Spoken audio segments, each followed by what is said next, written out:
SK പ്രൊഡക്ഷൻസിന്റെ ബാനറിൽ ഷൗക്കത്ത് മമ്പാട് നിർമ്മിച്ച് ഹാരിസ് കെ ഇസ്മായിൽ തിരക്കഥയും സംഗീതവും സംവിധാനവും നിർവഹിച്ച ഡിവോഴ്സ് പേപ്പർ എന്ന ഹ്രസ്വചിത്രത്തിന്റെ പ്രിവ്യൂ ഷോ നിലമ്പൂരിൽ നടന്നു.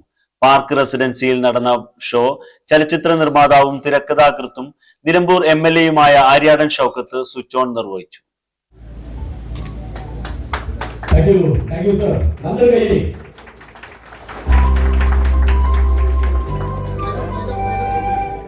ഒരു വലിയ സന്ദേശം എപ്പോഴും നമ്മൾ ആലോചിക്കാറുള്ളത് സിനിമയ്ക്ക് സന്ദേശങ്ങൾ വേണോ വേണ്ടേ എന്നതാണ്. വലിയ തർക്കം നടക്കുന്നത് അറിയാം.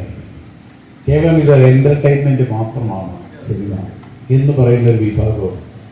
ഞാൻ നേരെ തിരിച്ചു പറയുന്ന വിഭാഗത്തിൽ ഏത് കലാസൃഷ്ടിക്കും കൃത്യമായി ഒരു സോഷ്യൽ റെസ്പോൺസിബിലിറ്റി ഉണ്ടാവണം, ഒരു സാമൂഹ്യ പ്രതിബദ്ധത ഉണ്ടാവണമെന്ന് പറയുന്ന ഒരാളാണ് ഞാൻ.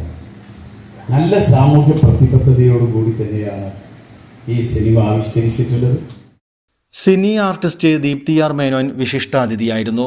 ഷൗക്കത്ത് മമ്പാട്, PV സനിൽകുമാർ, ആന്റണി പോൾ, ജയരാജ് തണൽ, സുനി നിലമ്പൂർ, ദീപ്തി ആർ മേനോൻ, രോഹിണി അഞ്ജു, ലാവണ്യ, സിനി കൃഷ്ണ, ലിബിൻ നാരായൺ, ബ്രിജേഷ് പ്രതാപ്, സജീവൻ കണ്ണപുരം തുടങ്ങി സാമൂഹിക രാഷ്ട്രീയ സാംസ്കാരിക മേഖലയിലെ പ്രമുഖരും പങ്കെടുത്തു.